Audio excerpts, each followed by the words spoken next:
Welcome back to another video, everybody. We have a lot to discuss in this one. We have Tom Lee making some statements about what he expects to happen with the federal funds rate coming in the near future here. We have FOMC Fed members over here also making very similar statements, kind of getting on the side that we've been on over the last 6 months here. We have some more developments off of what has been happening with this escalating conflict in the Middle East. And as always, some of these updates here as well on some of the most recent pieces of news, as well as the charts here of some of your favorite names: HIMS, Tesla, SoFi, and Pltr. Those are going to be the ones that we are covering in this video, guys. So we have a lot to talk about. Before we get into all of that information, if you guys do enjoy the information and analysis that I provide for you guys in these videos here, make sure you go down and hit that like button. Costs you nothing to do it, but it helps me out a whole lot in spreading this information out to as many people who actually want to learn. And again, if you guys aren't already, make sure you guys are subscribed and turn on notifications so you're notified every time these videos do end up getting posted live.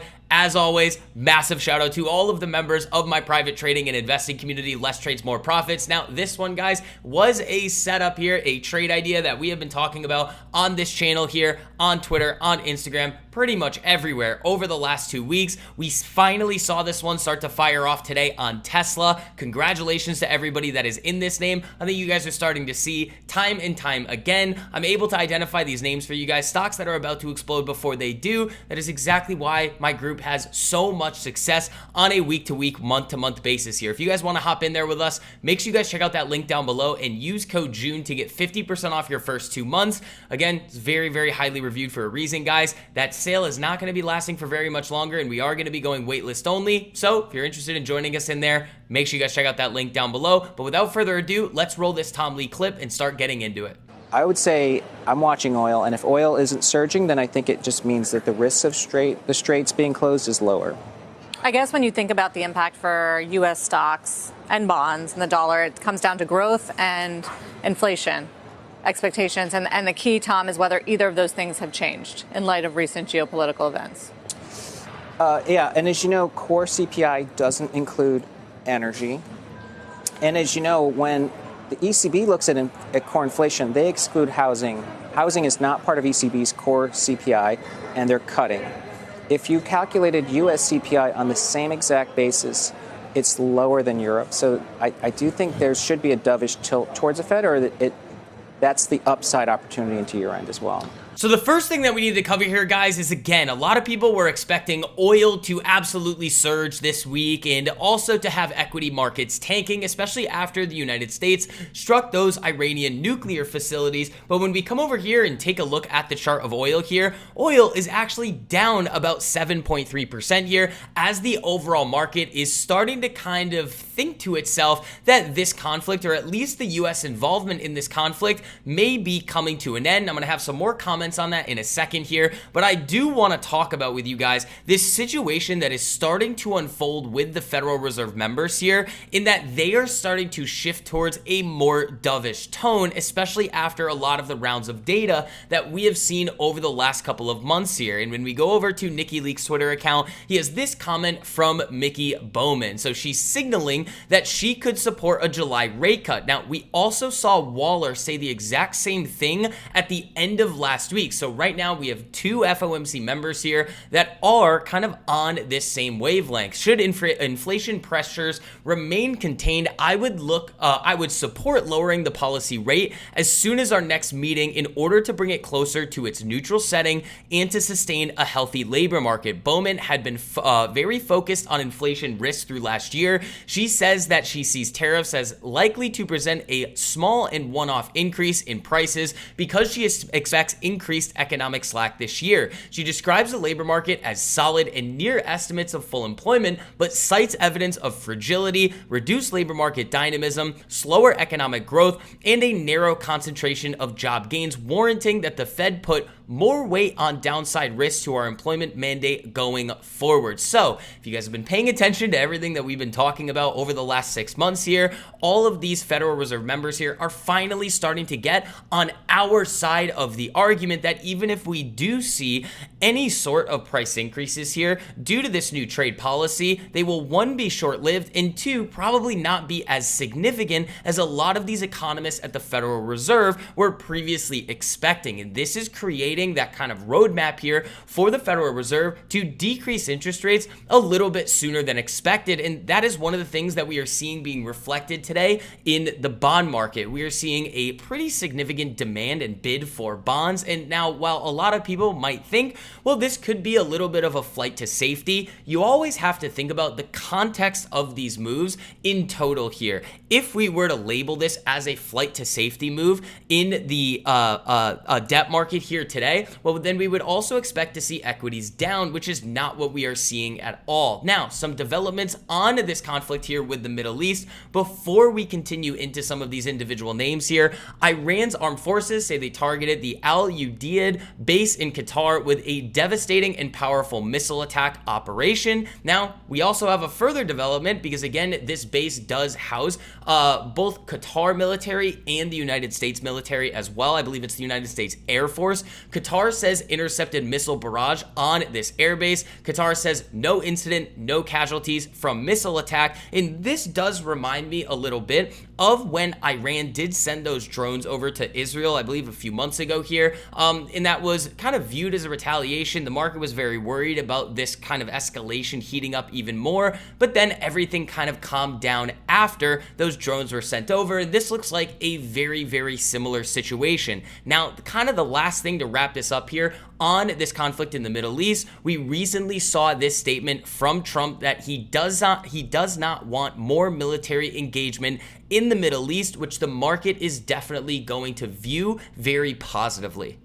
Now, let's get into some of these individual names, guys. The first one that we absolutely have to talk about here today is Hims. Now, I don't want to sit here and, let's say, victory lap, and I hope a lot of you guys have been heeding the warnings that I've been giving out really over the last few weeks on this name here. This is one that I really liked at the 30 to 31 area. Once it got that move into the 50s and 60s, I've been telling the group, I've been telling you guys on this channel here too, that this would be a good time in this big range that we were consolidating in to take some profits on this very aggressive short-term move. I believe we did talk about publicly here too, the ability to sell some covered calls against this position as well. But again, when we look at stocks here, guys, this is a really, really good lesson, especially for those of you guys that have kind of sat on the sidelines for this name here. When you see stocks make these significant moves in a very, very short period of time, you never, ever, ever want to be chasing them. Now, the news that is driving Hims today is that Novo Nordisk ends the deal with Hims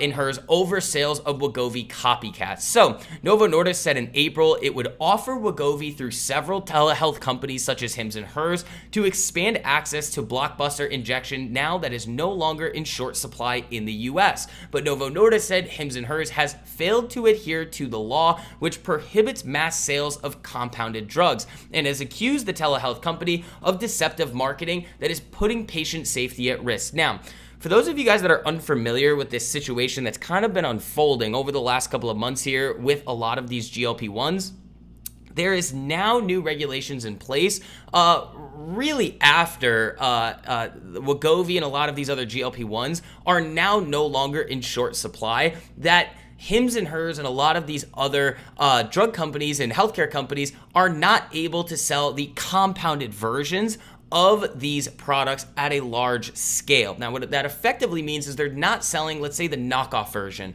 of these products here. Now, there is a gray area there that you can still sell these compounded products if they are specifically tailored to a specific patient need, which looks like is what Hims and hers had been doing here. But now no longer having this partnership here with Novo Nordisk is definitely not a positive for Hims moving forward. Now, the other thing that I want to talk about here too is that a lot of retail investors today are going to go out and say, oh, look, the stock is down 31%. This is a good opportunity to buy. What you have just seen on Hims, guys, is a massive shock that has been introduced to the market. And while it is possible for Hims to easily eat up this downward move here and start moving aggressively back to the upside, we always have to think in terms of probabilities and how to best keep ourselves safe in the market.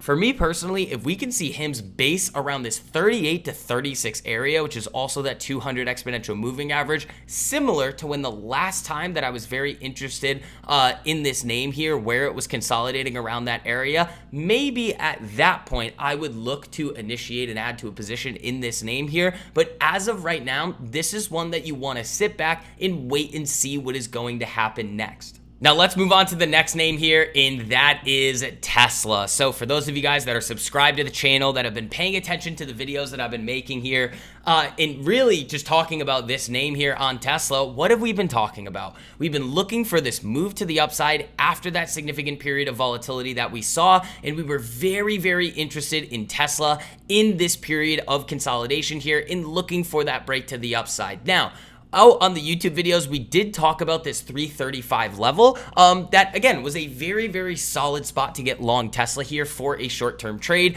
But this morning on the private streams that I do for the Discord, the private trading and investing community, less trades, more profits on a daily basis, we outlined this level here, Friday's high, right around 332.40, 332.50 as our initial level of interest. And this one made an absolutely epic move for us, with our first take profit level being at 355. That is yet another absolutely awesome trade for you guys. Congratulations to everybody that has been in the group. We have many, many more awesome trades coming in the pipeline for you guys over the next couple of weeks here. So for those of you guys that are hopping in, welcome. You guys are going to absolutely love it in there. But one of the main pieces of news that was driving Tesla today, Tesla stock pops 10% as Musk touts successful robo-taxi Austin launch. Now, again, this is very good news in the short term here, but thinking about the medium term on Tesla, we do have these comments from Elon Musk. My prediction is that probably by the end of next year, 2026, we'll have hundreds of thousands, if not over 1 million Teslas doing self-driving in the US. Now, what we also have to realize is we can't just think about a lot of the news that we're seeing in the market in general from one perspective. We all know that Elon Musk loves to kind of overhype and make very bold claims about his companies. So from an investment perspective, you always have to keep that in mind, especially as it relates to Tesla. But from a short-term trading perspective, it is very, very awesome to be able to kind of tie in the overall news to a really awesome chart, and then everybody is able to make some very, very serious gains. Now, next one up on the list here, guys, is SoFi. So SoFi, again, up about 1% today. Another name that we've been highlighting a lot on this channel here. That weekly breakout that we've been talking about here is still intact, but I do expect this one to be a little bit of a slower mover. I would expect this to kind of grind higher here over the next couple of weeks and months as we get into that next earnings coming up in August. Remember, with SoFi coming out with all of these new offerings for their consumers, specifically bringing crypto back, having that goal of 50 million users over the next couple of years here, which again, the market in general is not really pricing into the current trading price of SoFi, provides for an opportunity for significant growth over the medium to long term there. And as well, they also just had this new Benzinga partnership to power next generation investment research. Now, while this isn't necessarily a groundbreaking development for SoFi, you can definitely view this as a positive development here, and something that should be taken by investors as a bullish development. Seeing these partnerships continuously come in for SoFi is definitely going to help the user experience moving forward.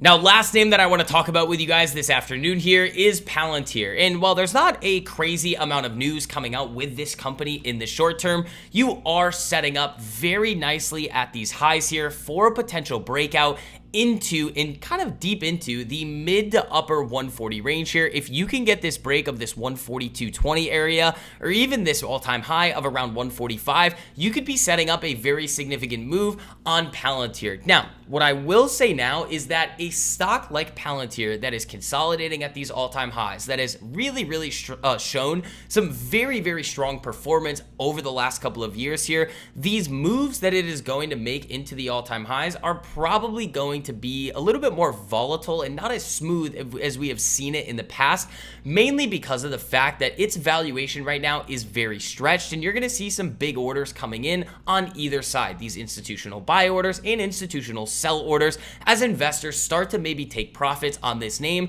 if they do see some other better opportunities out there in the market in the short to medium term. But in general here, Palantir is still looking very, very strong, and it's still most likely going to be a powerhouse for retail investors over the next couple of months and years here. But as I say a lot when we talk about Palantir, it's not a name that I would buy right now, but it is definitely not one that I would go out into the open market in short. Remember, I gave this one out to everybody in the 15 range there. Sit back, relax, watch your epic gains.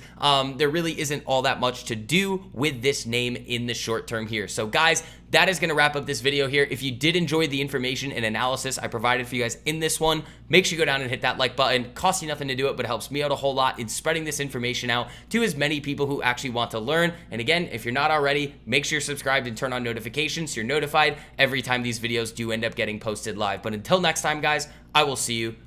Peace.